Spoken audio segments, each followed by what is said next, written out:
Very, very excited to welcome now part of Bomaye Fight Club, the latest member signed to the MLW roster.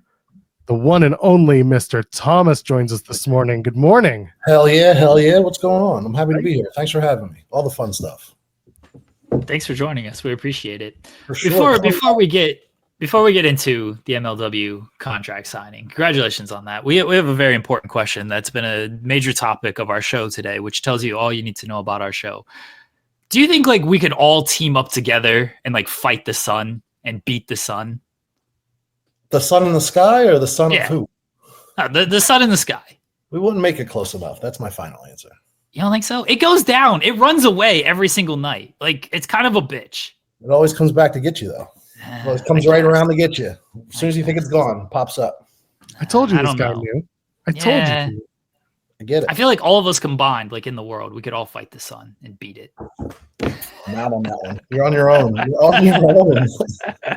We've had riveting conversations on the show today, Mr. Thomas. It must be a slow news day, I can tell. Yeah. We don't, even on high news days, this is what we do. Yeah. This is the morning show in every sense of the word. Hell yeah. Love that. Yeah.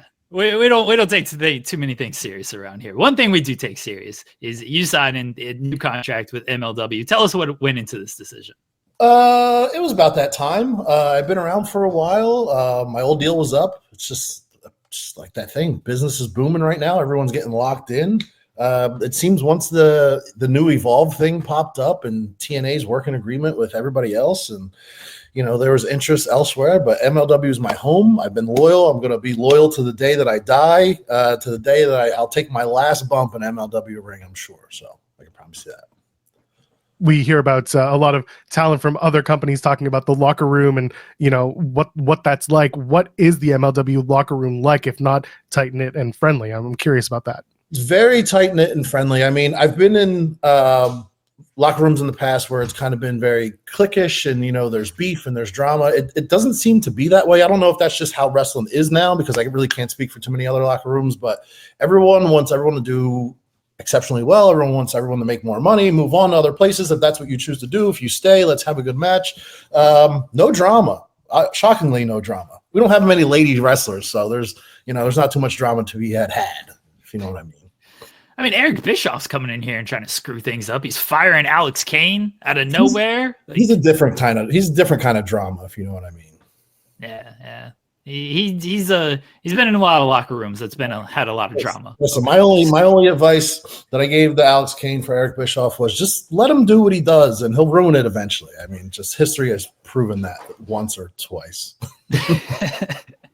I mean, when you get fired, though, it's tough to sit back and be like, yeah, okay, I'll let Eric do what he does. I mean, he's out of a job for a little bit. Yeah, we had a plan. He was only gone for a month or so, but you know how it is. The money keeps. What Eric Bischoff doesn't understand is these contracts are guaranteed. I'm getting paid no matter what. We're getting paid no matter what. You can't just break a contract like that. Money was still deposited, so we'll figure it out in the long run. But it all worked out with a world title match, and best of my understanding, he's fully reinstated anyway.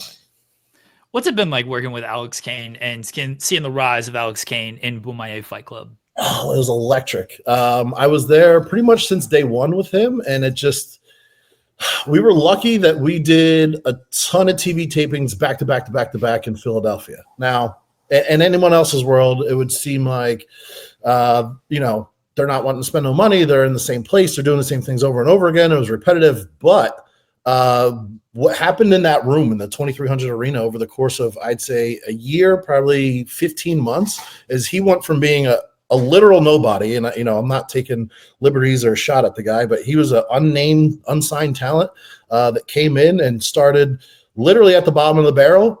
I showed up day one. He was the MLW openweight champion and just kind of rode that wave and just brought that room behind him. I say that room, but the 2300 arena, the most famous arena in the world, brought that entire crowd behind him, and it led to a world title run, which is crazy. A black world champion in this day and age, in this climate. This is the main thing I got to ask about, because now I'm looking over your shoulder and I see that photo. I see that painting on the other side, and of course you creep on your Instagram. Oh, hold on, let's see the mug. Let's see the mug. Yeah, where did this love of bulldog? You're in your bulldog era. Always. Let's talk about this. You're dog guy. Huge dog guy. I had 2 English bulldogs at one point, both rescues. I don't buy my dogs. Not there's anything wrong with that. I'm just broke sometimes.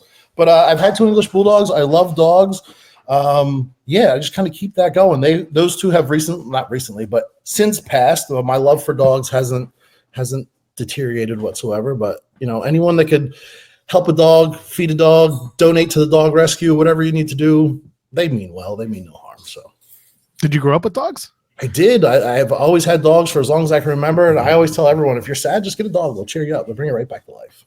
I'm more of a cat person, but I like dogs. It's fine. For me, cats are like cats are just one of those things that like you're going to come home and they're just going to be like, yeah, all right, good to see you. But when they want you, they'll find you.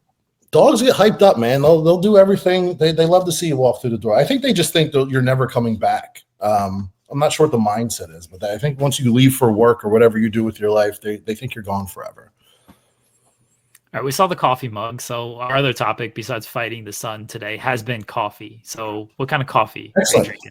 I'm drinking a Colombian roast. My lovely assistant never brought it to my desk here. Once the interview started, I know I hit that machine back there. A little splash of creamer. If we're going on a scale of 1 to 10, just a strong pour of the cream, a little French vanilla or like white mocha, depending on how you like it. But yeah, I'm a simple coffee guy. Splash of cream, nothing fancy. If we're out and about and it's like shitty like diner coffee, a little sativa in there, the yellow packet. Any coffee spots, like hidden gems where you're around? I'm in Tampa, Florida. I have a very expensive coffee machine, so I try to not give my money out. Coffee Lab is good in Tampa. That's the only one I'll throw out right now. That's all I'm comfortable mentioning. Coffee Lab. I don't want to. I'm sure I'm forgetting a lot, but that's the one I would say is a good go-to. Another dude, Richard Holiday approved. That's how you know it's good, because Richard Holiday. Okay. That's we've gone there together in our travels. He's a big coffee guy, Richard Holiday. Same. Yeah. When you're talking about Bomea Fight Club, another person that comes up is Kevin Knight. He's been on the show, and we've loved talking about him. Talk about working with him because, yeah, he's a special dude. He's the best wrestler ever. Like, crazy. He is so athletic and can do things without even making it look semi-difficult. I understand he was trained by the best in the world. He travels through Japan all the time. A good dude to be around, like definitely brings you up. I'm excited to have him around in any capacity. I would really like to get a consistent tag team with him. I think we could blow that tag division away in MLW, but we'll see what the cards have as they unfold. But Kevin's a great dude. I'm happy to have him. And that Atlanta connection with him and Alex Kane really keeps everything tight. So you had to take his place in the Gravity Gamble ladder match because he got taken out by the Rogue Horsemen, who are not really fans of the show. I like Bobby Fish, but other guys on that group, not big fans of them. Hey, listen, it breaks my heart. It breaks my heart to see C.W. Anderson, an old timer, a friend of mine, not a friend of mine, but one of my favorites. You know how you just have your boys, like one of those mid-carders from back in the day? Everyone would say like Test is a perfect example. But C.W. Anderson was always one of my favorite ECW guys. Never really understood why. I just had like a love for him. And now the betrayal that I feel every month in and month out with him beating my ass and kicking all my friends around. But I was happy to be a replacement in that 5-way scramble match. And I got to show some of the things that I like to do every once in a while, jump off of shit, go through shit, break shit. I hope I can curse here. I apologize. No, you're fine. Yeah. Look at this. Speaking of wrestling, Kamiko. That's Microman's father. If you're not familiar with, can I still say midget wrestling from Mexico? I am a wrestling fan deep down inside, so I have a little bit of merch here. I just happened to this is not a setup, I swear. This was just the next coffee mug in the rotation. So my wife How many coffee mugs do you have? Yeah, I have a good dozen, but like I have a solid collection. It's mostly like dog stuff. I do have a Microman one. This one kind of checked out. I do have a Penta mug. Anytime I go to Mexico City, this is the only time you can find random wrestling things that you just won't find in the world. I'm not a memorabilia guy or a collector of any sorts, but I use a coffee mug every day, sometimes two, and I couldn't say no to the furry mask here. So my research tells me that you were part of a WWE tryout in 2018. Is that correct? I was involved in a couple tryouts. I might have been my second or third, depending on how you classify them. But yes, I think I was involved in the very first tryout that was held at what we now refer to as the Performance Center. And this one had some notable names, including yourself. I'm a nobody in this world compared to the talent that was actually in that room that week. So yes, I can confirm that everyone there was amazing.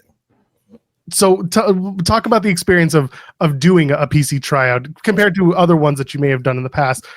Just that whole experience, because it's got to be a different beast. It was insane. I was lucky enough to have done the first one back in 2016. This one was in 18. So my first one, I had already known what to prepare for the first time around. Second time around, I had all the cheat codes, so I knew what the drills were and where my conditioning and cardio should be. Just is the most stressful thing ever, because you want to be that cool guy, you want to stand out, but you want to blend in while falling in line, but also being able to do everything that's asked of you. And then if you have any slip ups or mess ups, to immediately correct them, because you want to be known as coachable and teachable, all these things. And then everyone does a shitty promo. There's no way out of it. Like even if you're the best promo in the world, it's just kind of nerve-wracking being in front of 25 people, and 5 of those are some of the best wrestlers that have ever lived, grading you from afar. So all the confidence that you have walking into that room immediately gets sucked out the second you're in a suit and tie in front of a camera. I got to ask about AJ Francis and how much that guy just sucks. He's the worst. Yeah. He's terrible. He's throwing a rift into Bumaye Fight Club, and then he just leaves. Like, well, I'm glad he came. I'm glad he popped up, and he stayed for the proper amount of time. And obviously, we live in a world right now where you can't be on every show. You can't be in MLW and then TNA and then here and then the next week. So he got locked into a deal somewhere else a couple months later. So I think there was more meat on that bone to tell that story. But yeah, he came in, tried to, drive a wedge between the Bumaye Fight Club, which will never happen. Let me tell you right now. Tried to start some shit. It all worked out though. He went home. He got sent suplex on his head and sent packing back to Orlando to spend his NFL money or whatever he does during the week.